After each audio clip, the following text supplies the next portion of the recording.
रूस के परमाणु हमले की धमकी से यूक्रेन का पड़ोसी और नेटो का सदस्य पोलैंड इस कदर खौफजदा है कि उसने हथियारों का जखीरा जुटाना शुरू कर दिया।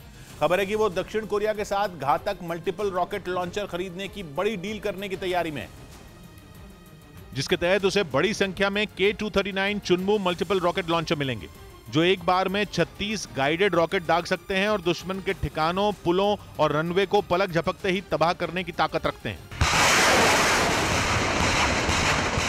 और पोलैंड इन घातक रॉकेट लॉन्चर को जल्द से जल्द अपनी सेना के बेड़े में शामिल करना चाहता है, ताकि रूस का हमला होने पर इनकी मदद से उसे मुंह तोड़ जवाब दिया जा सके।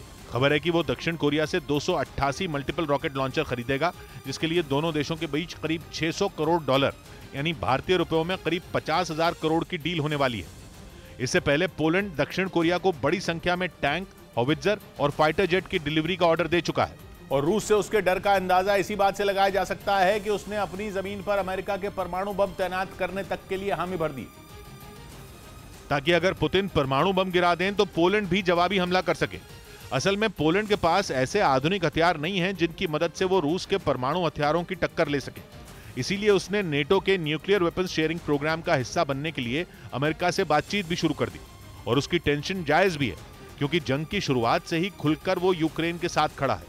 साथ ही अमेरिका और पश्चिमी देशों से मिले जिन आधुनिक और घातक हथियारों से यूक्रेन पुतिन की फौज को कड़ी टक्कर दे रहा है, वो सभी पोलैंड से होकर गुजरे हैं। और यही पोलैंड के डर की सबसे बड़ी वजह भी है, क्योंकि पुतिन लगातार ये कहते रहे हैं कि ऐसे हथियार जो रूस के लिए खतरा साबित होंगे, उनके लिए नेटो देशों को बड़ी कीमत चुकानी होगी। और अगर पुतिन की परमाणु हमले वाली धमकी हकीकत में बदल गई तो उसका पहला शिकार पोलैंड बन सकता है, क्योंकि रूस और पोलैंड के बीच की दूरी करीब 5000 किलोमीटर है, यानी पोलैंड पुतिन के परमाणु हथियारों की रेंज में है। वो अलग बात है कि पोलैंड और रूस एक दूसरे के साथ कोई बॉर्डर शेयर नहीं करते, लेकिन पोलैंड की करीब 500 किलोमीटर लंबी सीमा यूक्रेन से लगती है, जहां अपने कब्जे वाले इलाकों से भी रूस उसे निशाना बना सकता है। पोलैंड के डरने की एक और वजह है, वो ये कि वो नेटो और यूरोपियन यूनियन दोनों का हिस्सा, और ये दोनों ही रूस के दुश्मन बने बैठे हैं। रूस से धमकी और वहां से अपने यहां घुसते शरणार्थियों से छुटकारा पाने के लिए फिनलैंड ने बॉर्डर पर बाड़बंदी करने का मन बना लिया। नेटो से जुड़ने की अर्जी देकर फिनलैंड वैसे ही पुतिन की दुश्मनी मोल ले चुका है, और उस पर रूस के शरणार्थी उसके जी का जंजाल बन गए हैं। इसीलिए रूस से लगने वाली सीमा पर बाड़ लगाकर फिनलैंड पुतिन के हमलों और उनके शरणार्थियों दोनों से बचने की कोशिश में है। फिनलैंड काफी वक्त से बॉर्डर पर फेंसिंग करने की कोशिश में है, ताकि नेटो में शामिल होने से पहले ही अगर रूस उस पर धावा बोल दे तो उसकी कुछ तो तैयारी हो। फिनलैंड का रूस के साथ 1340 किलोमीटर लंबा बॉर्डर है। ऊपर से फिनलैंड वो देश है जिसका रूस से कई युद्ध लड़ने का इतिहास रहा है, और आज की तारीख में तो फिनलैंड पुतिन की हिट लिस्ट में है।